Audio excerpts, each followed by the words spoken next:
திமுக ஒரு தீய சக்தி. தூய சக்தி டிவிகேவுக்கும் தீய சக்தி டிஎம்கேவுக்கும் தான் போட்டியே. இந்த விஜய் எப்பவுமே மக்கள் பக்கம் தான், அதே மாதிரி மக்களும் என் பக்கம் தான். நாங்க என்ன வாயிலே வடை சுடுறதுக்கு டிஎம்கேவா? டிவிகேடா.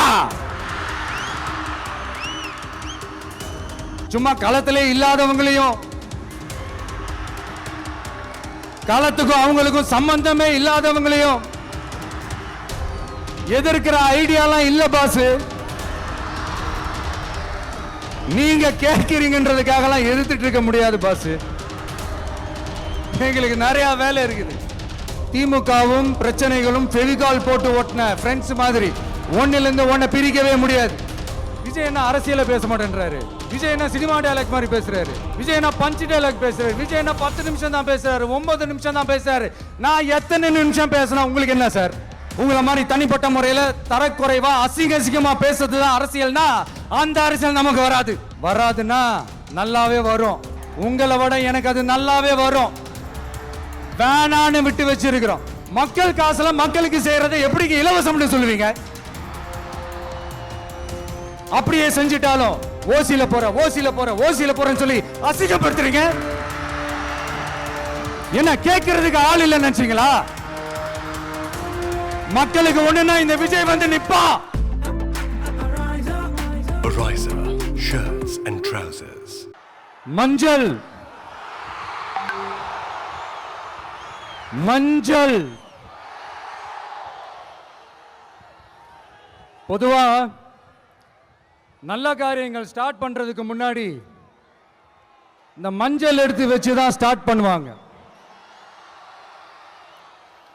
நம்ம வீட்டில் கூட நம்ம அம்மா அக்கா தங்கைகள் நமக்காக நாம நல்லா இருக்கணும்ன்றதுக்காக மஞ்சள் புடவை கட்டிக்கிட்டு தான் வேண்டிக்குவாங்க. அப்படி அந்த மஞ்சள்னாலே ஒரு தனி வைப்பு தாங்க. நம்ம கொடியில கூட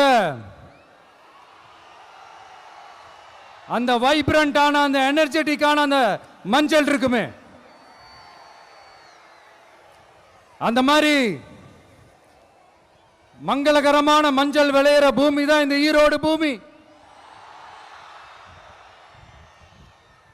இங்க வந்து மஞ்சளை பத்தி பேசாம வேற எங்க போய் பேசுறது? அது மட்டும் இல்ல, இங்க ஒரு மகத்தான ஒரு மனிதரை பத்தி நம்ம பேசி ஆகணும். இந்த ஈரோடு மண் விவசாயத்துக்கும் பேர் போன மண். இங்க நடக்கிற அந்த விவசாயத்துக்கு மிக முக்கியமான ஒரு கவசமா இருக்கிறது என்ன தெரியுமா? காலிங்கராயன் அணை, காலிங்கராயன் கால்வாய். காலிங்கராயன் அணை கட்டினதுலையும் கால்வாய் வெட்டினதுலையும் உயிரான உணர்வு பூர்வமான நிறைய விஷயங்கள் இருக்குது. அப்படி அந்த ப்ராசஸ்ல அவர் அந்த அணை கட்டும் போதும் கால்வாய் வெட்டும் போதும் ரொம்ப சோர்வடைஞ்சிட்டாராம். அப்ப அவங்க அம்மா அதை பார்த்துட்டு சொன்னாங்களாம், மகனே காளிங்கா, தயிர் வித்த காசு தாழ்வாரம் வரைக்கும் இருக்குது, மோர் வித்த காசு முகுட வரைக்கும் இருக்குது, அதை எடுத்துக்கிட்டு போய் அணைய கட்டியா கால்வாய வெட்டியான்னு சொல்லி தைரியம் கொடுத்தாங்களாம். பெத்த அம்மா கொடுக்கிற அந்த தைரியம் இருக்கு பாருங்க, அதை தாண்டி வேற எதுவுமே கிடையாதுங்க. ஒரு மனுஷனால எதையும் சாதிச்சு காட்ட முடியும்.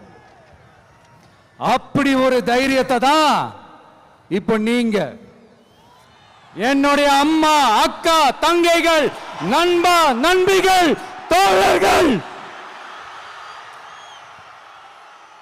எல்லாரும் எனக்கு கொடுத்திருக்கிறீங்க. அதே தைரியத்தை, அதே துணையா என் கூட நிக்கிறீங்க. இதை எப்படி நம்ம பிரிச்சு விடலாம்? இதை எப்படி நம்ம கெடுக்கலாம்? என்னெல்லாம் அவதூறுகள் நம்ம விஜய் மேல சொல்லி மக்களை நம்ப வைக்கலாம்? என்னெல்லாம் சூழ்ச்சிகள் நம்ம விஜய் மேல பண்ணி மக்களை நம்ப வைக்கலாம்? இப்படி சூழ்ச்சிகளை மட்டுமே நம்பி பொழப்ப நடத்துற சில சூழ்ச்சிக்கார கூட்டங்கள் இதை தொடர்ந்து செஞ்சுக்கிட்டு தான் இருக்கு. ஆனா அவங்களுக்கு தெரியாது இது இன்னைக்கு நேத்து வந்த உறவு இல்ல. கிட்டத்தட்ட 30-33 வருஷத்துக்கு மேல இருக்கிற உறவு. ஏன் நான் சினிமாக்கு வந்தப்போ எனக்கு வயசு 10.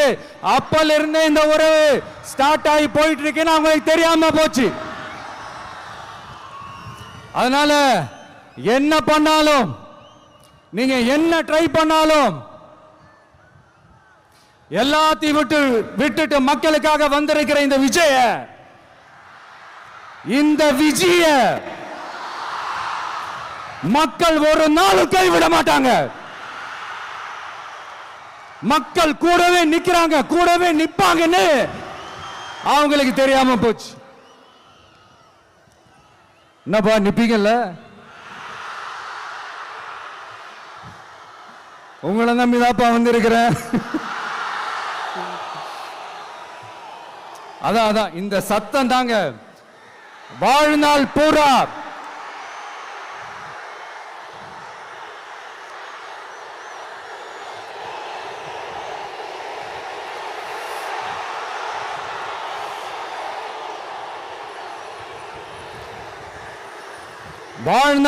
உங்களுக்கு நன்றியோடவே இருப்பேன்.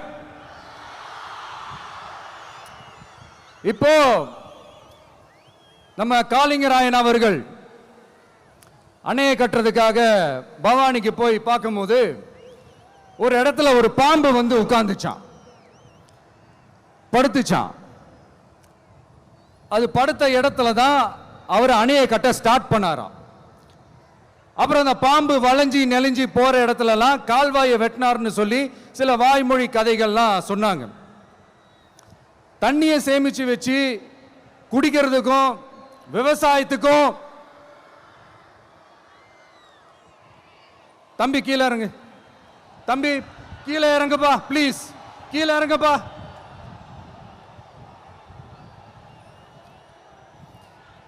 ஓகே, தேங்க்யூ கீழே இறங்குங்க, கீழே இறங்குப்பா. நீ இறங்கினாதான் முத்தம் கொடுப்பேன்.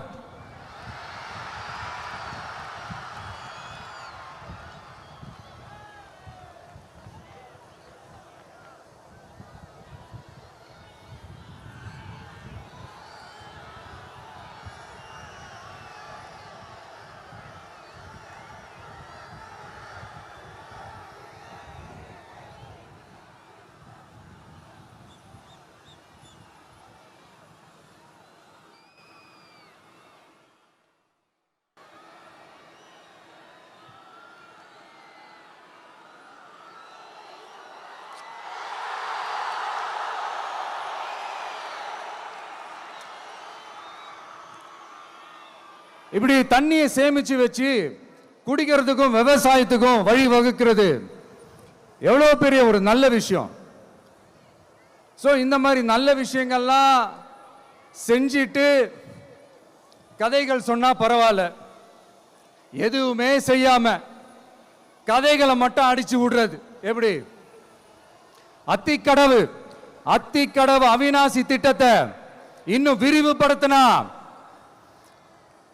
அந்த 3 மாவட்டத்தில் இருக்கிற லட்சக்கணக்கான மக்களுக்கு எவ்வளவு பிரயோஜனமா இருக்கும். எத்தனையோ லட்சம் ஏக்கர் நிலங்கள்ல விவசாயம் நடத்தினா எவ்வளவு பிரயோஜனமா இருக்கும். ஏன் அதெல்லாம் பண்ண மாட்டேன்றீங்க? வள்ளுவர் கோட்டத்துக்கு காட்டுற அக்கறைய இங்க மக்கள் வாழ்வாதாரத்தில் கொஞ்சம் காட்டலாம்ல, ஏன் காட்ட மாட்டேன்றீங்க? இங்க என்ன கவர்மெண்ட் நடத்துறாங்களா இல்ல கண்காட்சி நடத்துறாங்களா? இந்த 21ஆம் நூற்றாண்டிலே மக்களை பத்தி எதுவுமே யோசிக்கிறது இல்ல. ஆனா அந்த காலத்திலேயே இது எல்லாத்தையும் பத்தி யோசிச்ச மக்களை பத்தி, குடிக்கிற தண்ணியை பத்தி, விவசாயத்தை பத்தி, அணை கட்டுறதை பத்தி, கால்வாய் வெட்டுறதை பத்தி, இதெல்லாம் எங்கிருந்து? பவானியிலிருந்து நொய்யலாறு வரைக்கும் கால்வாய் வெட்டி இது எல்லாத்தையும் பத்தி யோசிச்ச காளிங்கராயன் அவர்களுக்கு கோடி கும்பிடு போட்டாலும் பார்த்தாதுங்க. இப்படி அந்த காலத்தில் இருந்த ஒரு ஹீரோவை பத்தி பேசிட்டு இந்த காலத்துல அதாவது 1920th செஞ்சுரியில இருந்த ஒரு ஹீரோவையும் பத்தி நம்ம பேசி ஆகணும்ல. ஒருத்தர் இலகிய மனம் கொண்ட ஹீரோனா இன்னொருத்தர் இரும்பு மாதிரி அயன் மேன் தான். எஸ், நம்ம ஈரோடு கடப்பாறை தான்.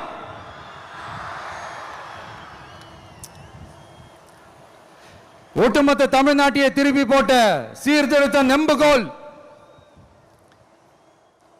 ஈரோடு மாவட்டத்தில் பிறந்த அவர்தான் இந்தியாவுக்கே இடஒதுக்கீடு சம்பந்தமான அரசியல் சட்டத்தை திருத்தறதுக்காக போராட்டம் நடத்தினவர் யாரு?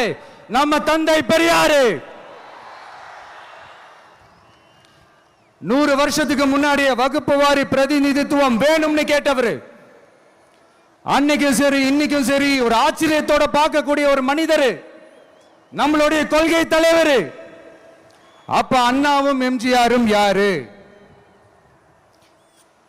பெரியார் அவர்கள் கிட்ட இருந்து எங்களுக்கு தேவையான கொள்கைகளை எடுத்துக்கிட்டோம். அவரை ஃபாலோ பண்ற, அவரை வழிகாட்டி ஏத்துக்கிட்ட அண்ணா அவர்கள் கிட்ட இருந்தோம், எம்ஜிஆர் அவர்கள் கிட்ட இருந்தோம் தேர்தல் அணுகுமுறையை எடுத்துக்கிட்டோம். அண்ணாவும் எம்ஜிஆரும் தமிழ்நாட்டோட சொத்து. அவங்கள பயன்படுத்துறத பத்தி யாரும் இங்க கம்ப்ளைண்ட்லாம் பண்ண முடியாது. அண்ணா எங்களோடது, எம்ஜிஆர் எங்களோடது, நீங்களா எடுத்துக்க கூடாது அப்படிலாம் யாரும் இங்க அழுதுட்டு இருக்க முடியாது, சொல்லிவிட்டேன். அதனால நாங்க ஒரு வழியில அரசியல் செஞ்சுக்கிட்டு போயிட்டு இருக்கிறோம். உங்களுக்கு தான் டிவிக்கு ஒரு பொருட்டே இல்லைல்ல, அப்புறம் ஏன் கதறீங்க? அப்புறம் ஆளாளுக்கு அங்க போயிட்டு இங்க போயிட்டு புலம்பி தள்ளிக்கிட்டு இருக்கிறீங்க. இது எப்படி இருக்கு தெரியுமா? எனக்கு பயம் இல்ல, எனக்கு பயம் இல்ல அப்படின்னு சத்தமா சவுண்ட் விட்டுக்கிட்டே சத்தமா பாட்டு பாடிக்கிட்டே இந்த நடுங்கிக்கிட்டே சின்ன பசங்க நடந்து போவாங்க, அந்த மாதிரி இருக்கு. முதல்ல மண்டையில இருக்கிற கொண்டைய மறைங்க சார்.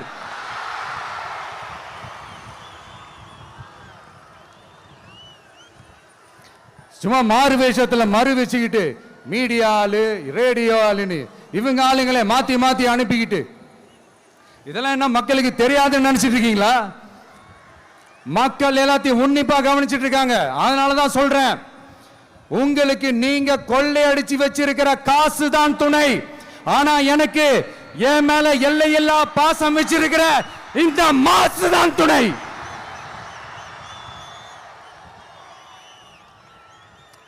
இப்படி நமக்கு துணையா இருக்கிற ஈரோடு மக்களுக்காக நான் இப்போ குரல் கொடுக்கலான்னு வந்திருக்கிறேன். சரி, இப்போ விஷயத்துக்கு வருவோம். பெரியார் அவர்கள் கிட்ட இருந்த அந்த செல்வாக்கையும் அந்த பதவிகளையும் அந்த பவரையும் வச்சுக்கிட்டு அவர் என்ன சொன்னார் தெரியுமா? இவ்வளவு செல்வாக்கு, இவ்வளவு பதவிகள், இவ்வளவு பவர் இருந்தோம் நான் ஒரு 5 பைசா காசு சம்பாதிச்சிருப்பேனா? எனக்கோ இல்லை என் குடும்பத்துக்கோ பட்டங்கள் வேணும், பதவி வேணும்னு ஏதாவது கேட்டிருப்பேனா? இல்லை ஏதாவது லாபம் பார்த்துருப்பேனா? இல்லை எதுக்காவது ஆசைப்பட்டிருப்பேனா? ஆனா அவர் பேரை சொல்லிக்கிட்டு அவருடைய கொள்கையை ஃபாலோ பண்றதா சொல்லிக்கிட்டு இப்ப ஆட்சியில இருக்கிறவங்க என்னெல்லாம் செய்யறாங்கன்னு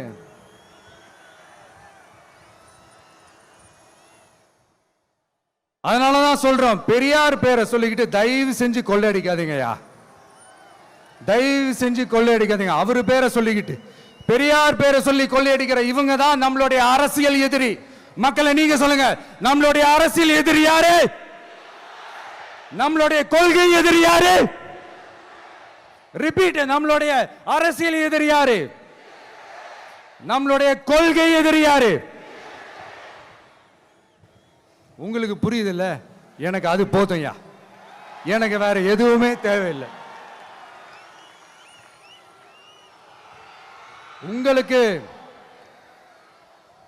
நம்மளை பத்தி நம்ம அரசியலோட நீங்க எல்லாரும் என்னோட அரசியலோட கனெக்டடா இருக்கீங்கன்றது ரொம்ப தெளிவா தெரியுது. அதனால எனக்கு அது போதும். அதனாலதான் எதிரிகள் யாருன்னு சொல்லிட்டு களத்துக்கு வந்திருக்கிறோம். அதனால அவங்கள மட்டும் தான் எதிர்ப்போம். அதுவும் அந்த எதிரிகள் யாரு இப்போ இங்க 2026 சட்டமன்ற தேர்தலில் களத்தில் இருக்கிறாங்களோ அவங்கள மட்டும் தான் எதிர்ப்போம். சும்மா களத்திலே இல்லாதவங்களையும், களத்துக்கும் அவங்களுக்கும் சம்பந்தமே இல்லாதவங்களையும் எதிர்க்கிற ஐடியாலாம் இல்ல பாஸ்.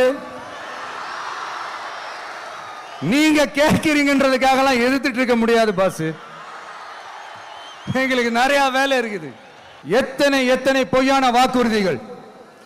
வந்த உடனே நீட்டை ரத்து செய்வோம், கல்வி கடனை ரத்து செய்வோம், கேஸ் சிலிண்டருக்கு மானியமா 100 ரூபாய் தருவோம், என்னெல்லாம் அடிச்சு விட்டுட்டு இன்னி வரைக்கும் கேட்கிறேன், இதெல்லாம் சொன்னாங்களே செஞ்சாங்களா? இவங்க எப்பவுமே இப்படிதான், சொல்றது ஒண்ணு செய்யறது ஒண்ணு. திமுகவும் பிரச்சனைகளும் ஃபெவிகால் போட்டு ஓட்டின ஃப்ரெண்ட்ஸ் மாதிரி ஒன்னிலிருந்து ஒன்னை பிரிக்கவே முடியாது. இது இப்போ ஈரோடு பகுதியில் இருக்கிற பிரச்சனையை பத்தி பேசுவோம். பெரியார் பேரை மட்டும் சொல்லிக்கிட்டு எப்படி அவரோட கொள்கைகளுக்கு எதிராக செயல்படுறாங்களோ அப்படிதான் இந்த மஞ்சள் நகரத்தோட மஞ்சளுக்கும் ஒண்ணும் பண்ணல, மஞ்சள் விவசாயிகளுக்கும் ஒண்ணும் பண்ணல. ஆராய்ச்சி மையம், சிறப்பு மையம்னு கோடி கோடியா டெண்டர் விட்டாங்க, பேருக்கு கட்டிடத்தை கட்டினாங்க. ஆனா உலகமே போட்டி போட்டு வாங்குற மஞ்சளை மதிப்பு கூட்டி விற்பனை செய்ய, அதாவது அதோட வேல்யூ இன்க்ரீஸ் பண்ணி நம்ம விவசாயிகளுக்கும் இந்த மாவட்ட மக்களுக்கும் நன்மை செய்ய இதுவரைக்கும் என்ன செஞ்சிருக்காங்கன்னு யோசிச்சு பார்த்தா ஒரு பெரிய ஜீரோ தான்.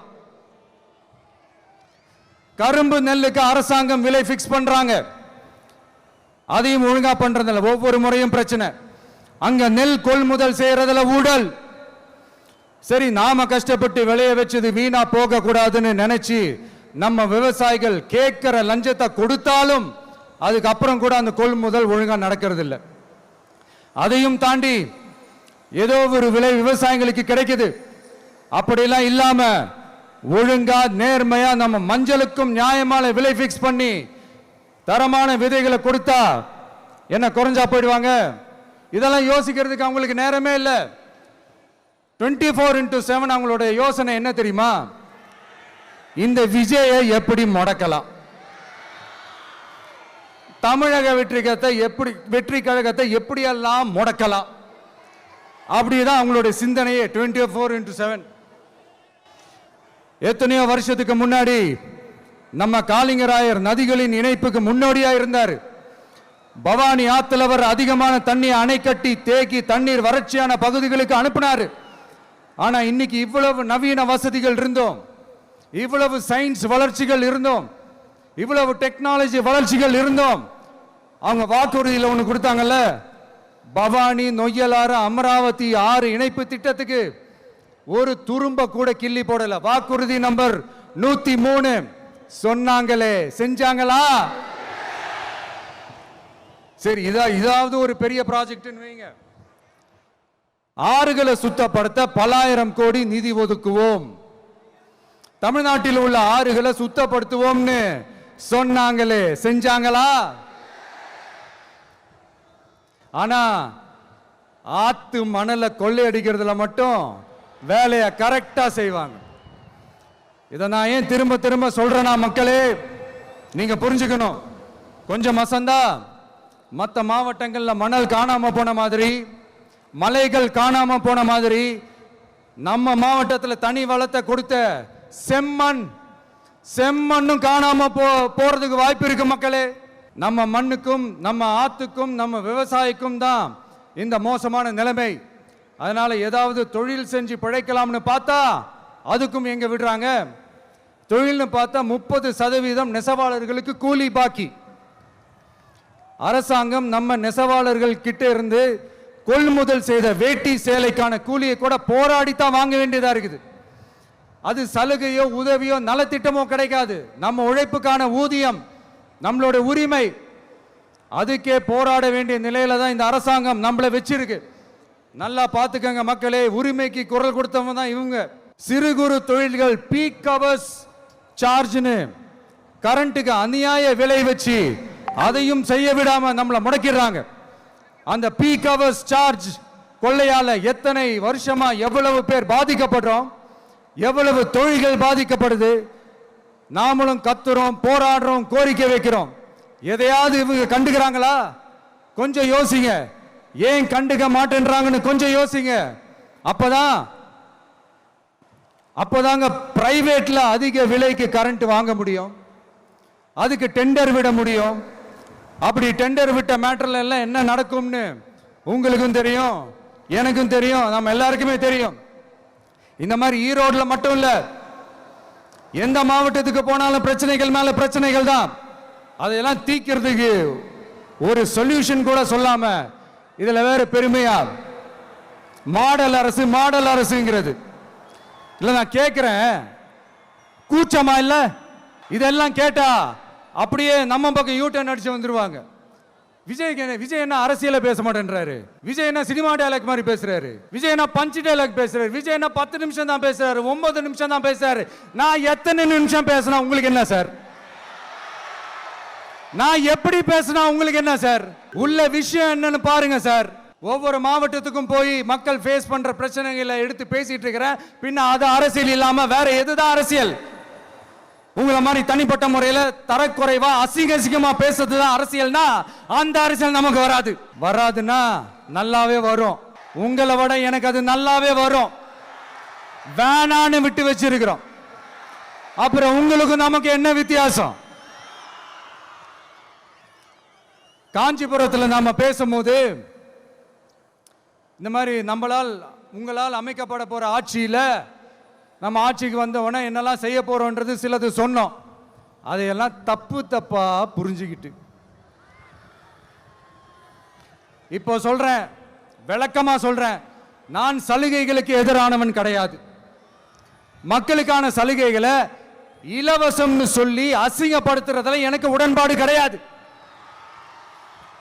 மக்கள் காசுல மக்களுக்கு செய்யறதை எப்படி இலவசம்னு சொல்லுவீங்க? அப்படியே செஞ்சிட்டாலும் ஓசில போறேன்னு சொல்லி அசிங்கப்படுத்துறீங்க. என்ன கேட்கறதுக்கு ஆள் இல்ல நினைச்சீங்களா? மக்களுக்கு ஒண்ணுன்னா இந்த விஜய் வந்து நிப்பா, இந்த விஜய் வந்து கேள்வி கேட்பா. இந்த விஜய் எப்பவுமே மக்கள் பக்கம் தான், அதே மாதிரி மக்களும் என் பக்கம் தான். என் மக்கள் மானத்தோட மரியாதையோட கௌரவத்தோட வாழணும். என் மக்கள் யாருக்கும் கீழே கிடையாது. அப்படி அவங்க கௌரவத்தோட வாழணும்னா அவங்களுக்கான வாழ்க்கை தரம் உயரணும். வாழ்க்கை தரம் உயரணும்னா அவங்களோட வாழ்வாதாரம் உயரணும். வாழ்வாதாரம் உயர்ந்தாதான் பொருளாதாரம் உயரும். பொருளாதாரம் உயர்ந்தாதான் வசதி வாய்ப்புகள் உயரும். இதெல்லாம் உயர்ந்தாலே ஆட்டோமேட்டிக்கா அவங்களோட வாழ்க்கை தரம், அவங்களுக்கான மரியாதை, அவங்களுக்கான கௌரவம் எல்லாமே உயரும். இதுக்கான வழிகள், அந்த சூழல்களை அந்த கவர்மெண்ட் அமைச்சு கொடுக்கணும். இதுக்கான அந்த திட்டங்களை செயல்படுத்தணும். இதெல்லாம் செஞ்சாதான் அந்த அரசாங்கம் ஒரு நல்ல அரசாங்கம். இதைத்தான் சொன்னோம்.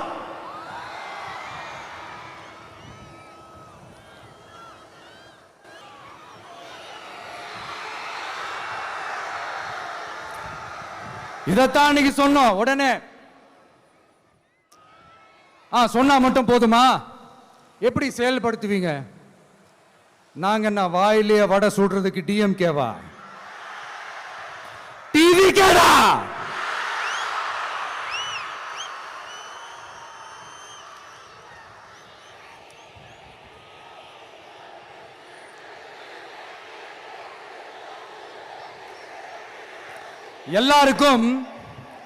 எல்லாருக்கும் நிரந்தரமான ஒரு வீடு இருக்கணும்னு சொன்னோம்.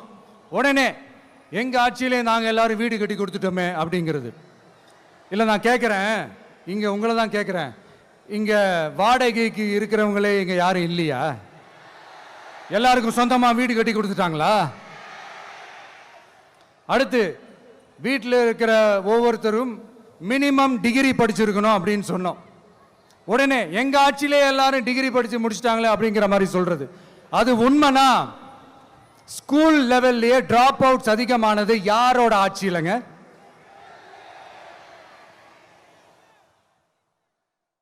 பசங்க பிள்ளைங்க யாரும் ஸ்கூல்ல சேரலன்னு சொல்லிட்டு எனக்கு தெரிஞ்சு 207 கவர்மெண்ட் ஸ்கூல்ஸ் மூடினது யாரோட ஆட்சியிலங்க? இதுல கல்வியில் சிறந்த தமிழ்நாடுன்னு டிராமா வேற. அடுத்து குடும்பத்தில் ஒருத்தருக்கு நிரந்தரமான வருமானம் வரணும், வேலை வாய்ப்பு கிடைக்கணும் அப்படின்னா நாங்க கொடுக்காத வருமானமா, நாங்க கொடுக்காத வேலையா அப்படிங்கிறது. எத்தனையோ லட்சம் காலி பணியிடங்கள் நிரப்புவோம்னு வாக்குறுதி கொடுத்துட்டு ஆட்சிக்கு வந்தீங்களே, எத்தனை லட்சம் காலி பணியிடங்களை நிரப்புனீங்க? அட்லீஸ்ட் 1 லட்சம் காலி பணியிடங்களாவது நிரப்புனீங்களா? இதெல்லாம் சொல்லிட்டு மக்களை ஏமாத்துறது யாரோட ஆட்சி இல்லைங்க? அடுத்து ரொம்ப முக்கியமா, பெண்களுக்கு பாதுகாப்பு இல்லை, சட்டம் ஒழுங்கு சரியா இல்லைன்னு சொன்னா தமிழ்நாட்டில் பெண்கள் பாதுகாப்பு தான் அதிகமா இருக்குதான். நீங்க சொல்லுங்க மக்களே, பெண்கள் பாதுகாப்பு இருக்கு? சட்டம் ஒழுங்கு சரியா இருக்கு? அவங்க சொல்றது உண்மையா? அவங்க சொல்றதை நீங்க ஏத்துக்கிறீங்களா? சத்தமா கேக்குதா சார்? இதுதான் ரியாலிட்டி, இதுதான் நிஜம். நம்மளுடைய ஆட்சியில சட்டம் ஒழுங்குல சமரசமே இருக்காது. அதனாலதான் இவ்வளவு ஸ்ட்ராங்கா சொல்றோம், தைரியமா இருங்க மக்களே. இந்த மாதிரி விஷயங்கள்லாம் நம்ம மக்கள் கிட்ட எடுத்து சொன்னா உடனே இதெல்லாம் என்னென்ன செய்ய போறோன்றது சிலதெல்லாம் காஞ்சிபுரத்தில் சொன்ன மாதிரி சொன்னா எல்லாத்தையும் தப்பா திருச்சி பேசிக்கிட்டு அவதூறு பரப்பிக்கிட்டு.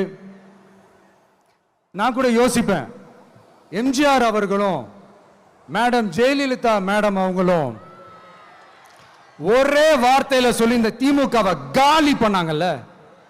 நான் கூட யோசிப்பேன், ஏன் இவ்வளவு ஹார்ஷா பேசுறாங்க, ஏன் இவ்வளவு ஹார்ஷா அவங்கள திட்டுறாங்கன்னு யோசிச்சது உண்டு. இப்பதானே புரியுது. அவங்க 2 பேரும் சொன்னதை இப்ப நானும் ரிப்பீட் பண்றேன். திமுக ஒரு தீய சக்தி, திமுக ஒரு தீய சக்தி, திமுக ஒரு தீய சக்தி, திமுக ஒரு தீய சக்தி, தீய சக்தி, தீய சக்தி, தீய சக்தி. என் நெஞ்சில் குடியிருக்கும் ஈரோடு மக்களே,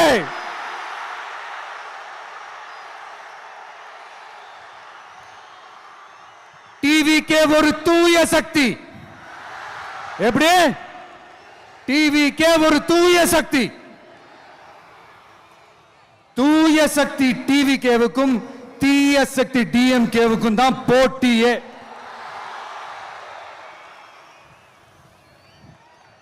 என்ன முடக்கலாம்னு நினைக்கிறீங்க, ஆனா இந்த சத்தத்தை ஒரு நாள் உங்களால முடக்க முடியாது.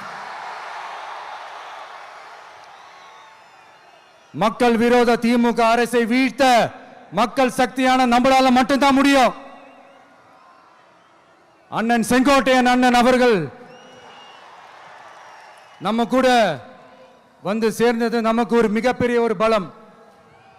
அந்த மாதிரி செங்கோட்டையன் அண்ணன் அவர்கள் மாதிரி இன்னும் நிறைய பேர் வந்து சேர இருக்கிறாங்க. அவங்க எல்லாருக்குமே அந்த உரிய அங்கீகாரத்தை கொடுப்போம். அது மட்டும் இல்ல, அப்புறம் இன்னொரு விஷயம் சொல்ல மறந்துட்டேன். இப்போ ரீசண்டா ஒரு இடத்துல நம்ம சிஎம் சார் அவர்கள் பேசும்போது சொன்னாங்க, என் கேரக்டரையே புரிஞ்சுக்க மாட்டேங்கிறேன். இது சினிமா டயலாக் இல்லையா? நான் ஏதாவது பேசினா சினிமா டயலாகா? சார் பேசினா அது சினிமா டயலாக் இல்லையா?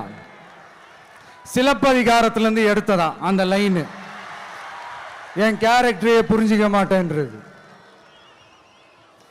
உங்களை எப்படி தான் சார் புரிஞ்சுக்கிறது? எந்தெந்த விஷயத்துலலாம் சார் உங்க கேரக்டர் நாங்கள் புரிஞ்சுக்கிறது? அதையும் நீங்களே சொல்லிட்டீங்கன்னா கொஞ்சம் நல்லா இருக்கும் சார். சட்டம் ஒழுங்குல நாடே சந்தி சிரிக்குது, அதுலையா? பெண்கள் பாதுகாப்புல நாடே சந்தி சிரிக்குது, அதுலையா? பொய் வாக்குறுதிகளா கொடுத்து ஏமாத்தி ஆட்சிக்கு வந்தீங்களே, அதுலையா? எதுல தான் சார் உங்க கேரக்டர் நாங்க புரிஞ்சுக்கிறது?